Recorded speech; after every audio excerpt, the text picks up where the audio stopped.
말씀은 마태복음 17장 1절에서 13절 말씀입니다. 마태복음 17장 1절에서 13절 교독하겠습니다. 엿새 후에 예수께서 베드로와 야고보와 그 형제 요한을 데리시고 따로 높은 산에 올라가셨더니 그들 앞에서 변형되사 그 얼굴이 해같이 빛나며 옷이 빛같이 휘어졌더라. 그들 앞에서 그때의 모세와 엘리야가 예수와 더불어 말하는 것이 그들에게 보이거늘 베드로가 예수께 여쭈어 이르되 주여 우리가 여기 있는 것이 좋사오니 만일 주께서 원하시면 내가 여기서 초막셋을 칠 때 하나는 주님을 위하여 하나는 모세를 위하여 하나는 엘리야를 위하여 하리이다. 말할 때에 호련히 빛난 구름이 그들을 덮으며 구름 속에서 소리가 나서 이르시되 이는 내 사랑하는 아들이요 내 기뻐하는 자니 너희는 그의 말을 들으라 하시는지라. 제자들이 듣고 엎드려 심히 두려워하니 예수께서 나와 그들에게 손을 대시며 이르시되 일어나라 두려워하지 말라 하시니 제자들이 눈을 들고 보매 오직 예수 외에는 아무도 보이지 않는다. 그들이 산에서 내려올 때에 예수께서 명하여 이르시되 인자가 죽은 자 가운데서 살아나기 전에는 본 것을 아무에게도 이르지 말라 하시니 제자들이 물어 이르되 그러면 어찌하여 서기관들이 엘리야가 먼저 와야 하리라 하나이까. 예수께서 대답하여 이르시되 엘리야가 과연 먼저 와서 모든 일을 회복하리라. 내가 너희에게 말하노니 엘리야가 이미 왔으되 사람들이 알지 못하고 임의로 대우하였도다. 인자도 이와 같이 그들에게 고난을 받으리라 하시니 그제서야 제자들이 예수께서 말씀하신 것이 세례 요한인 줄을 깨달으니라. 아멘. 예수님은 고난받는 메시아이십니다. 어제도 이 제목으로 나누었는데요. 오늘도 이 말 제목으로 한번 나누도록 하겠습니다. 오늘 말씀은 예수님이 주와 그리스도십니다 라고 베드로가 고백한 날로부터 6일째 일어난 사건입니다. 예수님이 주와 그리스도이시긴 한데 베드로의 고백처럼 그런데 주와 그리스도로서 주님께서 영광만을 받으시는 것이 아니라 예루살렘에 올라가서 고난받고 십자가에 죽으신다 하는 사실도 그때 말씀하셨죠. 그래서 처음에 제자들은 예수님이 주와 그리스도시다고 이렇게 메시아다, 기름 부음 받은 그리스도, 메시아다라고 고백할 때 제자들의 마음은 굉장히 부풀었습니다. 그래서 참 예루살렘으로 들어갔을 때에 참 영광 중에 입성하는 꿈도 이렇게 꾸었을 것입니다. 하지만 예수님이 곧바로 이어지는 말씀을 통해서 당신이 고난받는 메시아, 고난받고 돌아가시는 메시아다 이렇게 말씀을 해주셨을 때는 제자들은 아마 이건 뭐지 하는 생각이 들었을 것입니다. 도대체 어떻게 메시아가 고난을 받을 수 있다는 거지? 어떻게 주와 그리스도 되신 분이 십자가에 또 이렇게 돌아가실 수 있다는 말이지? 예수님의 메시아가 맞긴 맞는 것인가? 하는 이런 의심하는 마음과 혼란이 들었을 것입니다. 그래서 예수님의 메시아 되심에 대해서 한편으로는 믿으면서도 한편으로는 의심하고 있었던 그 제자들을 데리시고 예수님께서 오늘 본문에 보면 높은 산에 1절에 보니까 높은 산에 올라가셨다라고 되어 있습니다. 아마도 이 산은 해발 2,700m 정도 되는 이 헐몬산이 아닐까 추정합니다. 거기서 예수님은 예수님의 하나님의 아들 되심, 메시아 되심을 이렇게 의심하고 있는 제자들을 그 제자들의 의심과 혼란을 한 방에 날려보내시는 특별한 사건을 몇 가지 보여주십니다. 먼저는 그들 앞에서 그 얼굴이 해같이 변형되신 사건입니다. 우리 2절을 같이 한번 읽어봅시다. 2절입니다. 시작. 그들 앞에서 변형되사 그 얼굴이 해같이 빛나며 옷이 빛과 같이 휘어졌더라. 아멘. 여기에 보니까 그들 앞에서 그 얼굴이 예수님이 해같이 빛나게 바뀌셨다 이렇게 나와요. 2,700m 작지 않은 높이죠. 높은 산에 오르셔서 해처럼 빛나는 모습으로 얼굴이 변형되신 그 예수님의 모습을 보면서 제자들이 뭘 떠올렸을까요? 아마도 유대인인 제자들은 그 시내산에 올라갔다가, 높은 시내산에 올라갔다가 40일 만에 내려온 모세의 얼굴이 그 화려한 빛나는 광채로 이렇게 덮여 있었던 그 모습이 떠올랐을 것입니다. 그리고 그 모세하고는 비교할 바도 비교가 되지 않도록 더 밝게, 더 놀랍게 변화되신 주님의 모습을 보면서 그 예수님이 참으로 모세보다 크신 분이구나, 모세 이상의 분이시구나 하는 것을 보는 동시에 그 밝게 해같이 빛나는 그것을 사실은 그 예수님의 신적인 본성, 신적 존재이신 예수님을 보여주는 것이었기 때문에 예수님이 정말 하나님의 아들, 주와 그리스도, 메시아이시구나 하는 것을 이렇게 분명하게 경험하게 된 것이죠. 실제로 그 다음에 제자들의 눈앞에 등장한 두 사람이 그 제자들의 확신, 예수님이 주와 그리스도 하나님의 아들, 기름 부음 받으신 메시아라는 사실을 확신하게 하였는데요. 우리 3절도 한 번 더 같이 읽어봅시다. 3절 시작. 그때에 모세와 엘리야가 예수와 더불어 말하는 것이 그들에게 보이건대 네, 실제로 제자들의 눈앞에 제자들은 머릿속으로 모세를 상상하고 있었는데 그때에 등장한 사람이 모세와 엘리야였습니다. 그리고 모세와 엘리야 이 두 사람이 등장을 하는데 이 두 사람은 각각 어떤 상징하는 바가 있습니다. 모세는 구약의 율법을 상징하고요.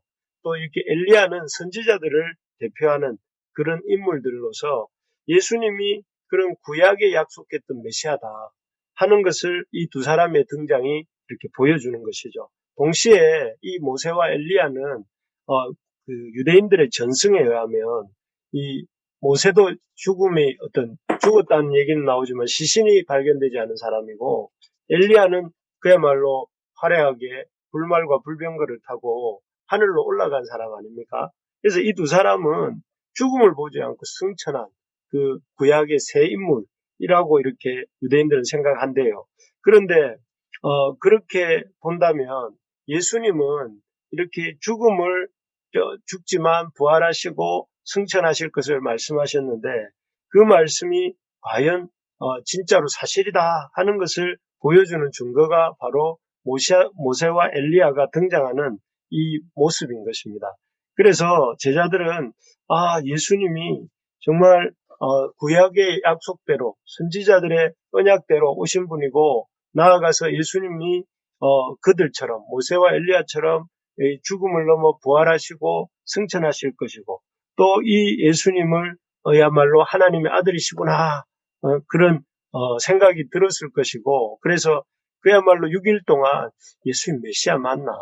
메시아라는데 왜 고난을 받노? 왜 고난을 받고 죽으시노? 이런 어떤 의심들이 그런 제자들의 의심들이 이 햇빛 앞에 봄눈 녹듯이 이렇게 사라지고 주님이 메시아여 하나님의 아들이시여 그리스도이심을 이렇게 확실히 믿게 되었을 것입니다. 우리에게도 이런 확신의 역사가 일어나기를 소망합니다. 여러분들의 의심이 또 저의 의심이 정말 이 햇볕 앞에 봄눈 녹듯이 녹아지는 역사가 오늘 가운데 있기를 소망합니다. 우리가 믿는 주님이 그리스도십니다. 우리의 모세와 엘리야가 이렇게 받들고 높이는 그런 주님이십니다. 그리고 그 주님이야말로 이렇게 십자가에 고난 받으시고 죽으시지만 높임 받으실 영광의 아들이십니다. 이 사실을 우리가 잘 붙들기를 소망합니다. 그리고 또 세 번째로 중요한 하나님의 아들 되시고 주와 그리스도요 메시아가 되신다는 사실을 보여주는 증거가 뭐냐면 이 5절입니다. 우리 5절도 한번 또 읽어볼까요? 시작. 말할 때에 호련히 빛난 구름이 그들을 덮으며 구름 속에서 소리가 나서 이르시되 이는 내 사랑하는 아들이요 내 기뻐하는 자니 너희는 그의 말을 들으라 하시니라. 아멘. 여기에 보면 이 예수님 공생에 출발하시고 두 번째로 또 하늘로부터 그 하나님의 임재를 상징하는 구름 속으로부터 소리가 납니다. 이는 내 사랑하는 아들이요 내 기뻐하는 자라는 하나님의 공적 증거가 이렇게 임합니다. 그야말로 이 소리를 끝으로 제자들의 의심은 이렇게 완전히 사라지고 이렇게 오히려 두려움이 몰려왔다고 되어 있습니다. 그래서 6절에 보면 제자들이 엎드러졌다고 되어 있어요. 심히 두려워했다. 이 두려움은 공포가 아니고 이 두려움은 이 하나님의 임재로 인한 그런 어떤 거룩한 두려움이 임한 것이죠. 그래서 제자들이 엎드러지고 이렇게 그 두려움 가운데 이렇게 놓이게 되었는데요. 참 이 세 가지 연속되는 큰 사건들을 통해서 예수님께서는 하나님이 확실히 보내신 하나님의 아들이고 하나님께 기름 부음 받은 자요 하나님의 확실한 그리스도시다 하는 것을 이런 제자들에게 보여주신 것입니다. 우리에게도 이런 영적인 체험들이 있기를 소망합니다.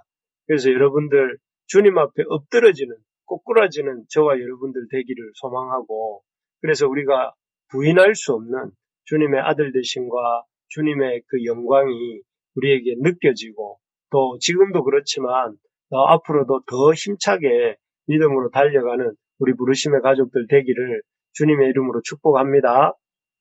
아멘. 네, 그러기 위해서는 우리가 이 사건을 오늘 말씀을 통하여 우리에게 주시는 이 사건을 우리의 사건으로 받아들이고 그런 주님의 어떤 이 주님 되심을 알려주는 말씀임을 우리가 가슴에 품고 살 수 있기를 바랍니다. 어제 아침에도 말씀드렸지만 우리가 머지않아 천사들과 함께 그 우리 각 사람의 행한 대로 갚아주실 그 주님의 영광을 보게 될 것입니다. 그래서 그날에는 우리가 뒤로 까무러쳐서 넘어질 정도로 놀라운 주님의 영광에 참여하게 될 것입니다. 그날이 좀 이렇게 점점 다가오고 있는 것을 여러분 느끼시죠? 그리고 이렇게 수많은 사람들이 그 예수님 앞에 땅을 치면서 그 주님의 잔치 초대에 응하지 않은 것을 후회하게 될 것입니다. 바라기는 우리에게 이러한 우리의 마지막, 이 인류의 마지막, 그러나 동시에 하나님의 새로운 시작에 대한 눈이 열리게 되기를 진심으로 소망합니다. 그래서 우리가 참 이 땅에서 우리 예수님이 주님이시고 그 주님 앞에서 놀라운 우리 인생에 참 어떤 축복이 임하게 될 것이고 또 그렇지 못한 사람들에게 주님의 이 놀라운 참 심판이 있을 것을 생각하면서 그런 눈이 열려서 우리가 우리 이웃들을 참 주님께로 초대하고 또 우리도 이 땅에서 천국 소망을 가지고 예수님을 주로 믿으면서 살아갈 수 있기를 간절히 소망합니다. 그래서 이렇게 주님 연거푸 이렇게 예수님이 메시아이시지만 고난받는 메시아다 이렇게 말씀해 주신 다음에 한 번 더 오늘 이렇게 그 앞으로 될 일들을 말씀해 주시는데 우리 9절을 한 번 더 9절도 읽겠습니다. 시작. 그들이 산에서 내려올 때에 예수께서 명하여 이르시되 인자가 죽은 자 가운데서 살아나게 되면 본 것을 아무에게도 이르지 말라 하시니. 아멘. 여기에 보니까 예수님이 그 어제 주셨던 말씀을 약간 바꾸어서 말씀하십니다. 어제 어떤 말씀을 주셨냐면은 마태복음 16장 21절 보시면 그렇게 되어 있습니다. 이때로부터 예수 그리스도께서 자기가 예루살렘에 올라가 장로들과 대제사장들과 서기관들에게 많은 고난을 받고 죽임을 당하고 제3일에 살아나야 할 것을 제자들에게 비로소 나타내시니 라고 말씀하셨는데 그 말씀이 오늘 9절 말씀에는 인자가 죽은 자 가운데서 살아나기 전에는 이렇게 말씀하시죠. 그래서 예수님이 고난을 받고 죽임을 당하시지만 3일 만에 살아나야 될 것이다. 이렇게 말씀하신 것입니다. 그래서 이런 놀라운 영광을 주님 보여주신 다음에 그 놀라운 영광에 도달하는 길이 무엇이냐면은 고난을 받고 죽임을 당하는 길이다 하는 것을 말씀하십니다. 어제도 말씀드렸지만 이건 너무 이해가 안 되는 세상의 방식으로는 세상의 지도자나 또 다스리는 자들은 결코 이렇게 고난받지 않고 영광에 이르는 사람들을 지도자로 또 이렇게 그 리더로 생각하는데 주님이 택하시는 메시아의 길은 우리의 대속을 위해 고난받으시고 죽으시고 또 이렇게 하는, 그렇게 고난받으시고 죽으심으로 이렇게 높아지는 그 길을 택하셨죠. 그래서 우리가 참 이런 주님은 메시아시지만 고난받는 분이시라는 사실을 우리가 기억하면서 우리 주님의 그런 어떤 그 놀라운 영광을 보는 동시에 정말 예레미야나 이사야나 세례 요한하고는 세례 요한이나 엘리야나 예레미야하고 비교할 수 없는 참 하나님이신 메시아이시고 또 우리의 로드가 되시고 우리의 하나님이 되시는 분이시지만 동시에 그분은 고난받는 메시아시다 하는 사실을 우리가 참 기억하면서 우리도 이 사실을 힘있게 붙들고 살 수 있기를 소망합니다. 그래서 우리 어제도 말씀드렸지만 어떻게 살아야 된다고 했습니까? 고난을 받고 또 섬기고 예수님처럼 예수님 바라보면서 자기를 부인하고 자기 십자가를 지고 기꺼이 낮아지는 삶을 사는 우리 부르심의 가족들 될 수 있기를 소망합니다. 그래서 하늘의 밀이 땅에 떨어져 죽으면 어떻게 된다고 했습니까? 죽으면 끝납니까? 끝장나버립니까? 그게 아니라 하늘이 그대로 하늘 떨어져 죽으면 많은 열매를 맺고 이렇게 30배, 60배, 100배 결실하는 것처럼 우리가 죽는 것이 사는 것입니다. 우리가 낮아지는 것이 높아지는 것입니다. 우리가 섬기는 것이 큰 자가 되는 것입니다. 우리가 그렇게 낮아지고 섬기는 길이 주님의 제자의 길입니다. 주님 제자처럼 우리가 주님의 제자라면 기쁜 마음으로 낮아질 수 있기를 소망합니다. 어떤 일이든지 섬길 수 있는 일이 있다면 기쁘게 섬기십시오. 그리고 그 일을 통해서 주님을 생각하십시오.